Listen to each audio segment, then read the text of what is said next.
Bonjour à tous et bienvenue sur le plateau de La Voix est libre, une émission que nous allons consacrer aujourd'hui à un sujet que l'on pourrait qualifier dans l'air du temps. La France doit-elle s'engager dans un vaste programme éolien ? Le réchauffement climatique plaide aujourd'hui en faveur des énergies renouvelables qui n'émettent pas de CO2. L'éolien en fait normalement partie. Pour autant, tout le monde n'est pas d'accord et un peu partout en France où émergent des projets de parcs éoliens, des voix s'élèvent pour dénoncer les nuisances de ces immenses pylônes dont l'efficacité énergétique serait même contestée selon les opposants. Alors les tenants de l'éolien, les politiques en tête brassent-ils de l'air pour rien? Ces champs d'hélices feront-ils partie du paysage de nos campagnes et faut-il accélérer ce processus? Alors pour en débattre, j'accueille sur ce plateau Michel Broncard. Vous êtes le vice-président de la Fédération Environnement Durable, je ne me suis pas trompé. Absolument. À vos côtés, Jean-Yves Grandidier, vous êtes vous le porte-parole de France Énergie Éolienne, donc en opposition avec votre voisin. Face à vous, Philippe Plisson, député de Gironde, et vous êtes membre de la Commission pour le développement durable à l'Assemblée nationale. À vos côtés, Alain Ribet, journaliste, rédacteur en chef d'Objectif Aquitaine, qui a l'habitude de ce plateau. Et puis nous accueillerons à la fin de cette émission notre chroniqueur Jean-Pierre Goff, qui ne parle jamais en l'air, normalement. Et donc on écoutera avec intérêt son inspiration. C'est dans à peu près 20 minutes. Alors messieurs, avant de vous donner la parole, je vous propose de regarder ce sujet sur les éoliennes. Un sujet signé Josiane Bouillet. Depuis plus d'un an, ce mât mesure la force du vent à différentes hauteurs. Installé par Valorem, producteur spécialisé dans les énergies vertes, il est le premier jalon d'un futur parc éolien. C'est un site sur une dune boisée, à 3 km de l'océan, à près d'1 kilomètre des habitations les plus proches. En fonction du gisement éolien que nous sommes en train de mesurer sur le site, on prévoit d'installer des éoliennes dont le mât va faire à peu près 100 mètres de haut, des pales de 50 mètres, pour une puissance unitaire de l'ordre de 2 MW. Soit, pour 10 éoliennes, la consommation électrique annuelle de 20 000 foyers. Un parc qui serait installé au cœur d'un domaine forestier de 4 000 hectares, une forêt cultivée par régénération naturelle, donc peu rentable et victime des tempêtes, l'éolien au secours de la forêt. Je considère qu'un parc éolien sur un site forestier est compatible sylvicolement, qu'il amène une rentabilité qui nous permettra, nous, de reboiser plus facilement d'autres zones et donc de faire des investissements forestiers. Je considère qu'à partir du moment où la nuisance est faible, voire quasiment inexistant pour autrui et ceux qui nous entourent, qui ont beaucoup d'importance à nos yeux, eh bien, il n'y a pas de raison d'être contre.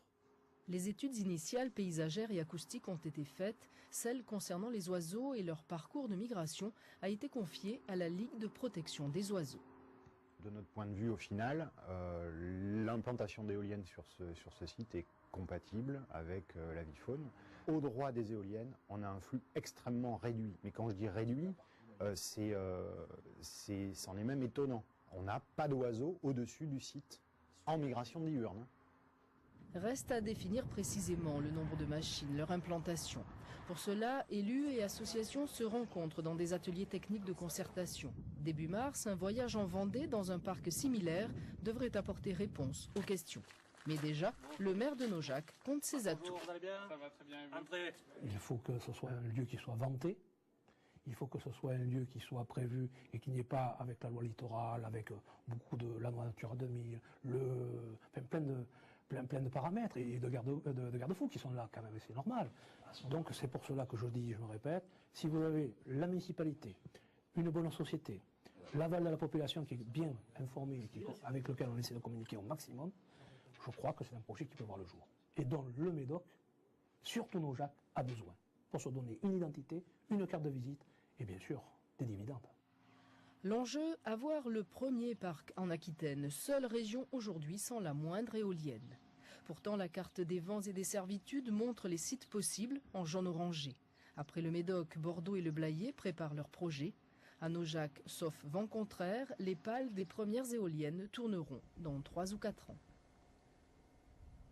Alors Michel Broncard, on peut dire que vous êtes vent debout contre l'éolienne. Quand vous regardez un sujet, un projet comme celui du Nord-Médoc, il n'y a pas de quoi crier au scandale finalement.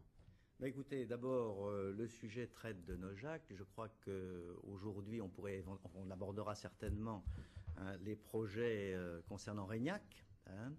Alors, tout à l'heure, vous parliez de développement durable. Pour qu'une technologie puisse être qualifiée de durable, il faut qu'elle réponde à 3 critères. Hein.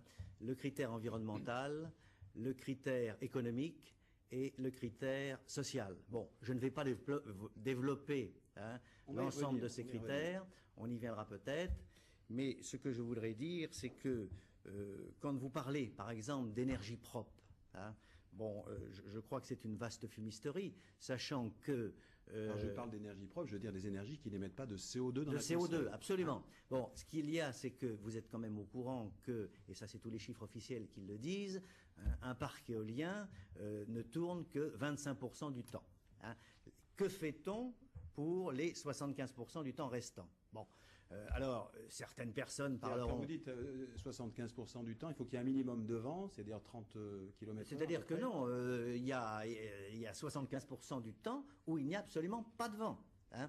Bon, et là, ce sont des chiffres officiels, si l'on peut dire. Hein. Bon, donc à ce moment-là, il n'y a qu'une solution, hein, étant donné qu'on ne peut pas arrêter et mettre en route une centrale nucléaire, hein, c'est la mise en route de centrales thermiques, hein, soit au gaz, soit au fioul, hein, qui à ce moment-là produisent, tout le monde le sait, du CO2. On voit ce qui se passe en Allemagne, hein, où finalement l'Allemagne, la plus grosse production en Allemagne, c'est par les centrales thermiques, hein, et ce sont les plus gros pollueurs d'Europe. Alors, Jean-Yves Grandidier, sur cette efficacité des éoliennes, comme le dit M. Broncard, on peut en discuter?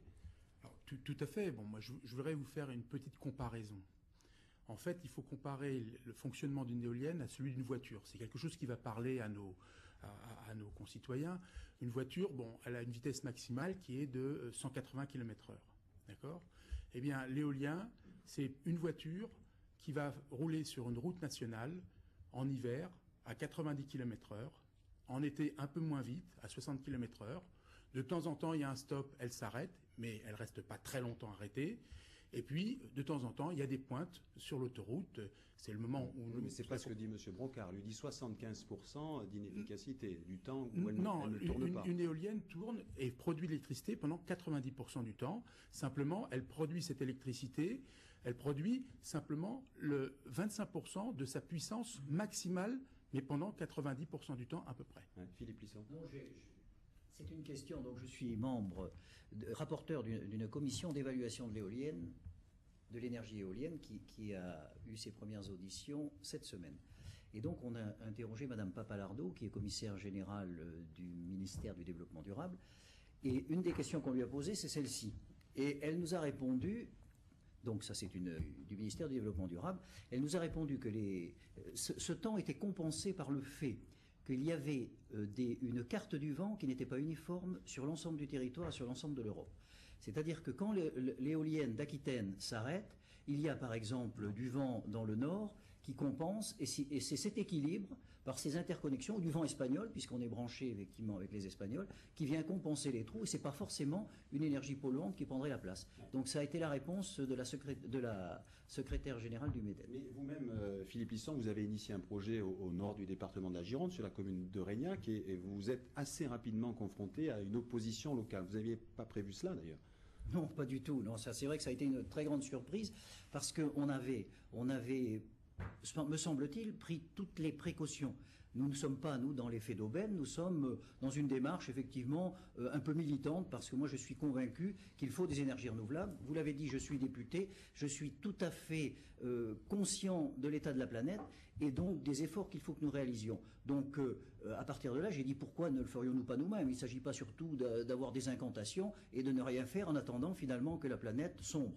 Donc, je me suis dit, on va mettre des éoliennes dans mon canton. Donc, nous avons eu une zone de développement éolien qui a été lancée avec toute une démarche, un débat, des forums où les oppositions ont été très faibles, où nous avons eu des discussions très ouvertes, en particulier avec les chasseurs, je crois qu'on l'évoquera tout à l'heure. Et donc, quand la commission des sites et paysages, à l'unanimité, nous a donné son aval, je croyais que ce projet allait faire l'unanimité, compte tenu de l'intérêt qu'il représente pour la planète.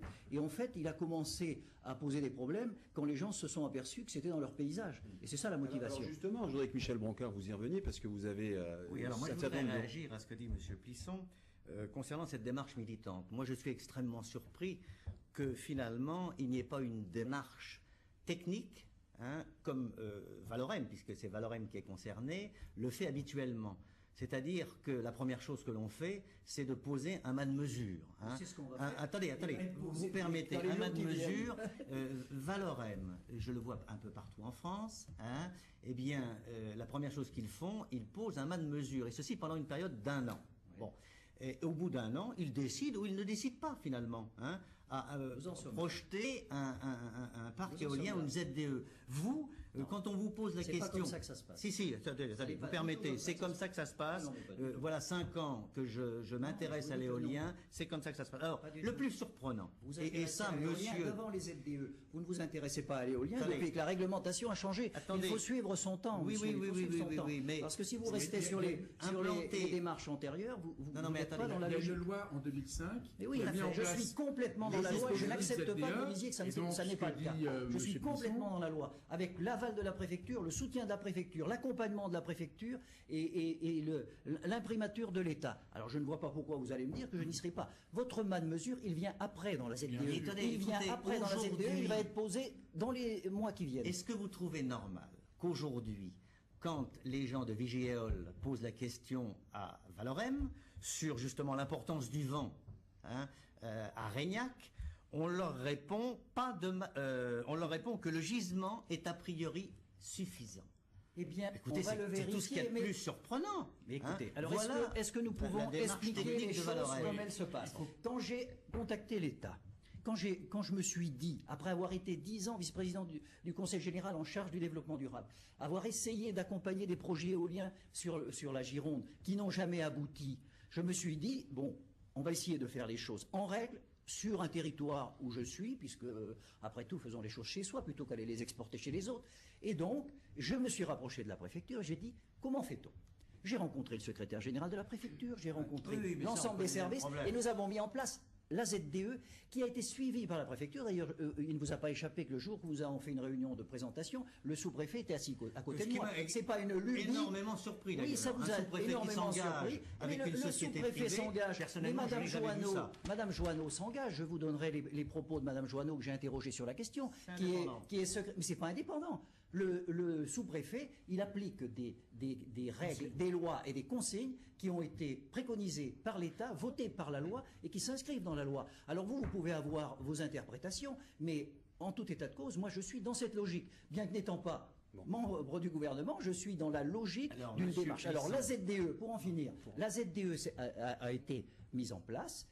Nous avons suivi toutes les préconisations de l'État scrupuleusement, avec le temps, avec les débats qu'il fallait faire, et à l'issue du périmètre qui a été déterminé dans toute la concertation dont je vous parle, il y a une étape maintenant, quand nous avons choisi ensuite le développeur, après 2 jours... C'est facile à choisir. Après, vos relations avec Valorem, tout le monde les connaît. Ça, c'est une interprétation qui est une interprétation fallacieuse que je vous demande de retirer. Non. Je vous demande de le retirer. Je vous demande de retirer parce qu'il y a des sous-entendus que je n'accepte pas. Une relation avec un industriel local. Je n'ai pas de relation avec l'industriel local. Je voudrais justement qu'on recadre un peu le débat. Messieurs, s'il vous plaît. Sur ce genre de propos. Non, faites attention à ce que vous dites. Il y a eu 9 développeurs qui ont été entendus pendant 2 jours, avec tous les maires du canton qui ont participé aux auditions. Et le choix s'est fait sur Valorem, sur des critères objectifs. Et nous avons une ferme solaire qui va être montée, parce que nous sommes dans le développement durable, monsieur. Et nous allons mettre en place une ferme solaire. Valorem était candidat, c'est Connexia qui a été choisi. Alors arrêtez de faire des sous-entendus qui sont des sous-entendus fallacieux débat local et restons sur des faits objectifs. Parce que sinon, combien ça coûte d'installer des éoliennes à Reignac ou ailleurs dans le Médoc? Combien ça coûte? Est-ce qu'on a une idée du prix? Du prix des éoliennes? Oui. Ah bah écoutez, alors il faut demander ça à ceux qui les installent. Entre 2 et 3 millions, Moi je n'en sais rien, ce sont les développeurs. 2 mégawatts comme celle à laquelle on fait référence dans le reportage, ça coûte environ à peu près 3 millions d'euros. Est-ce qu'on a mesuré les besoins de l'Aquitaine, Philippe Plisson? Les besoins d'éoliens en Aquitaine? Les besoins d'éoliens en Aquitaine sont comme les besoins d'éoliens dans l'ensemble de la France. Il y a 23% d'énergie renouvelable. Tout est interconnecté, qui doit être produit en France. C'est la loi, c'est écrit dans la loi. Et nous sommes aujourd'hui à 7%. Vous voyez la marge de progression. Nous avons beaucoup de retard. Et il y a effectivement un plan national pour mettre en place des énergies renouvelables. Alors, il en faut en Aquitaine, il en faut partout.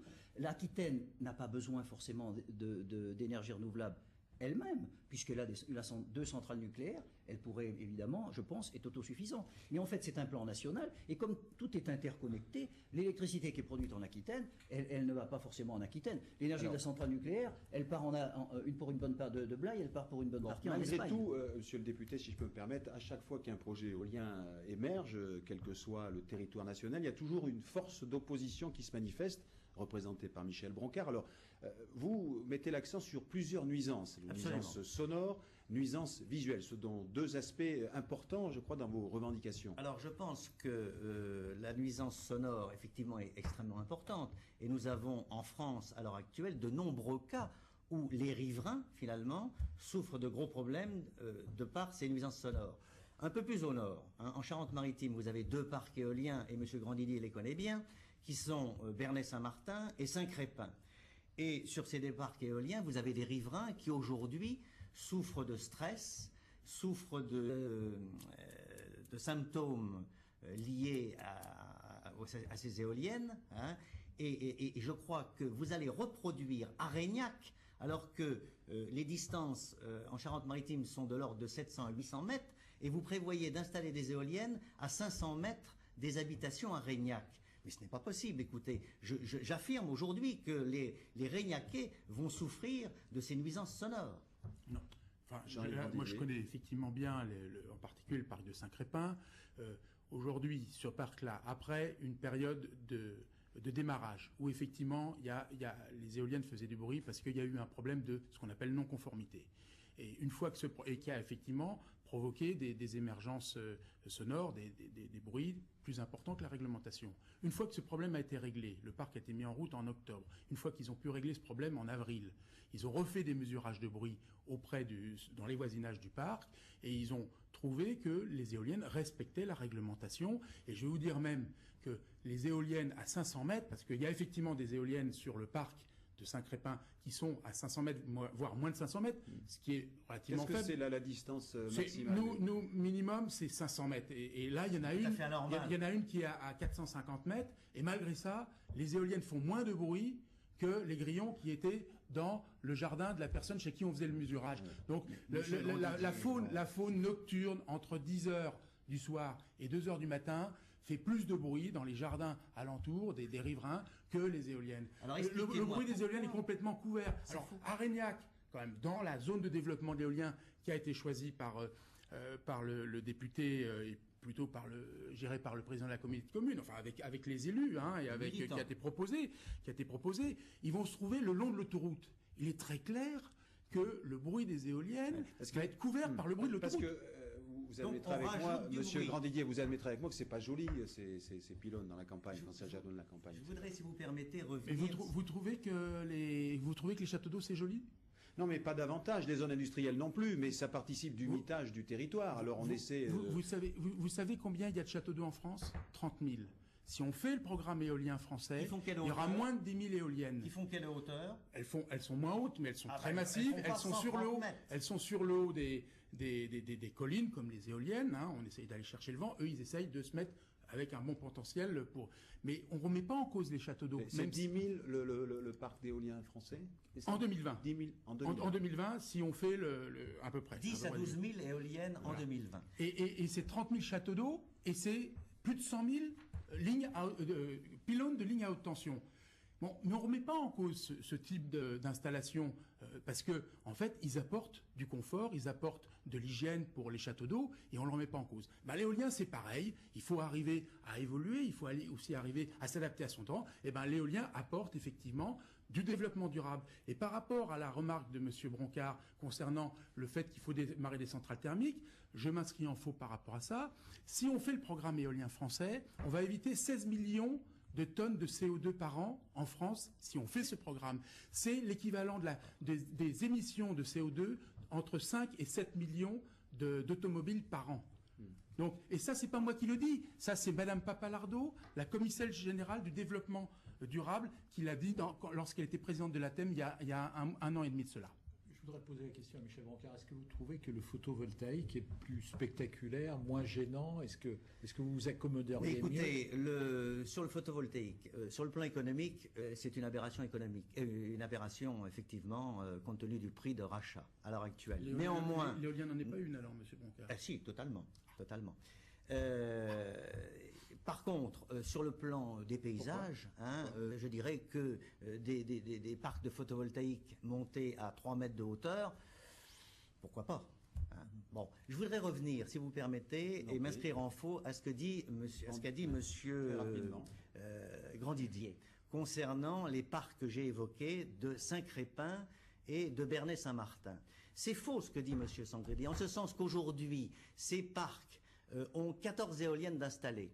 Expliquez-moi pourquoi, toujours, depuis leur installation, sur les 14 éoliennes, vous avez 9 éoliennes qui sont arrêtées toutes les nuits. Ça veut dire bien qu'elles ne répondent pas aux normes réglementaires imposées. Ben, vous voyez, là, vous donnez une preuve, il y a 350 parcs éoliens installés en France, et il y en a, dans ce cas-là, parce qu'il y en a d'autres, en Bretagne en particulier. Il y en a partout. Non, essentiellement en Bretagne. En Auvergne, vous en avez partout. Non, il y a 5 parcs éoliens qui font l'objet d'arrêtés préfectoraux, d'arrêts de certaines éoliennes la nuit, parce qu'effectivement, ces parcs-là ne respectent pas la réglementation. Donc, vous voyez, il y a une réglementation. En France, la réglementation acoustique est la plus stricte que l'on ait au monde dans le domaine de l'éolien. Et en plus de ça, les préfets la font respecter. Monsieur Brancard vient de citer cet exemple où effectivement... Et c'est ce qui va se passer à Reignac. Il est certain que c'est par rapport à la réflexion que vous avez faite concernant l'esthétique. Alors, je pense que c'est tout à fait le choix de chacun de trouver que les éoliennes, c'est joli ou c'est pas joli. Mais là, je reviens de Copenhague, puisqu'on était une délégation de députés et qui préparions le débat du sommet de la Terre qui va avoir lieu le mois prochain. Et effectivement, au Danemark, il y a énormément d'éoliennes. Il y a 20% d'énergie éolienne, ils sont en perspective de 30%. Et à Copenhague même, derrière la petite sirène, il y a un champ d'éoliennes qui est dans le paysage et que personne ne trouve laid, bien au contraire. C'est plutôt beau, c'est élancé, c'est un marqueur de paysage, voilà. Et une fois qu'on l'a intégré, on l'a intégré. C'est aussi beau que les pylônes des centrales nucléaires. Il y avait les moulins à vent autrefois. Voilà, je veux dire, tout ça est très subjectif. Et pour finir, par rapport au solaire, juste un mot puisque j'ai la parole. Par rapport au solaire, dont on parlait tout à l'heure et dont on évoquait effectivement que ça pourrait être une alternative, c'en est une. Je vous l'ai dit, nous, on est pour toutes les énergies alternatives. Et sur le canton de Saint-Sié, il y aura peut-être des éoliennes et vraisemblablement une ferme solaire. Et je peux vous dire, pour avoir auditionné Madame Joanneau donc mercredi dernier, qu'il y a des restrictions très importantes sur le solaire, parce qu'aujourd'hui le solaire va faire l'objet d'un décret qui va réglementer les fermes solaires. On autorisera les fermes solaires dans les friches industrielles, sur les toits, mais on ne les autorisera pas sur les terrains qui sont labourables, parce qu'effectivement ils envahissent. Oui, moi je voudrais poser une question à Monsieur Plisson. Non, il n'y aura pas le temps de répondre. Je vous ai entendu dire, Monsieur Plisson, que à partir du moment où il y aurait une opposition importante, et vous la constatez avec Vigéole, eh bien, qu'il n'y aurait pas... Attendez, vous permettez, je vais jusqu'au bout. Une opposition importante, ce n'est pas 50 personnes, je les ai comptées. Bon, vous retiriez ce projet. Alors répondez. Le projet ne se fera pas. Il n'y a pas d'opposition importante dans le canton de Saint-Sié au projet éolien. Il y a une opposition de quelques personnes qui ont les éoliennes dans leur paysage et des intérêts personnels qui font qu'ils sont très agités. On vous mettra pas d'accord sur ce plateau. Je vous demande d'accueillir... Mais la majorité de la population est favorable. Avancez-vous, Jean-Pierre, sur ce plateau, que l'on a l'habitude de voir à cette heure-ci toujours, pour sa chronique. Quand vous écoutez, c'est chaud. C'était moins chaud pour la corrida la semaine dernière. Enfin, bon, bref. Moi, je vous entends discuter depuis plus de 20 minutes là, sur l'opportunité d'installer ou non des éoliennes dans la région. Moi, j'entends bien vos arguments pour ou contre. Je pense que le mieux serait donc de s'en remettre à l'expérimentation. C'est ce que je me propose de faire devant vous en moins de 2 minutes. Et à la fin, je pense que vous serez mieux éclairé pour prendre une décision. Je me suis inspiré des méthodes de la célèbre émission de France 3, C'est pas sorcier, ainsi que du livre Les éoliennes pour les nuls que je suis en train d'écrire. Enfin, j'ai commencé parce que pour me mettre dans l'ambiance, j'écris en plein air et avec le vent, mes feuilles s'envolent. C'est pas facile. Critique numéro 1 des éoliennes, c'est moche et ça massacre les oiseaux. Étudions cette critique. Voici une éolienne. Bon, vous voyez qu'avec des couleurs vives et des motifs sympas, c'est pas si moche. Monsieur Plisson, l'oiseau, vous le reconnaissez aisément avec son bec rouge, et c'est le bout de ses ailes noires, c'est une cigogne. Il y en a plein dans le Blayais. Maintenant, alors on va lancer la cigogne contre l'éolienne. Il me faudrait aussi du vent. Pascal, si vous voulez. Je veux bien que vous soyez mon assistant pour cette expérience. Voilà, vous êtes le vent. Soufflez. Sur l'éolienne. Vous êtes le vent. Voilà. Bon. Non, si, ça marche très bien. Regardez la cigogne, elle est pareille après qu'avant. Donc vous voyez, c'est l'argument, la critique numéro 1 ne tient pas. Avantage numéro 1 maintenant, ça produit de l'électricité pas chère. Pas cher, c'est vrai, cette éolienne m'a coûté 3,20 €. Mais voyons la production de courant. Je prends maintenant un fil électrique que je vais connecter, vous voyez, à cette éolienne de ce côté-ci. Voilà. J'ai encore besoin de vous, Pascal. Je suis désolé. Soufflez. J'ai plus beaucoup de souffle. Voilà. Bon, bah oui, vous voulez tester, hein? Il ne se passe rien. Il ne se passe rien. Conclusion, l'éolienne n'est sans doute pas le meilleur moyen de produire de l'électricité. Voilà, j'espère que cette expérience vous aura permis d'avancer dans votre analyse de la situation. C'est beau la science. Hein. La semaine prochaine, dans ce même studio, on expérimentera la fission nucléaire parce que ça, au moins, on est sûr que ça marche. Merci Jean-Pierre Vaux pour cette expiration plus qu'inspiration. Merci messieurs d'avoir participé à ce débat. L'information continue sur France 3. Tout de suite, le journal de la mi-journée. Bon après-midi.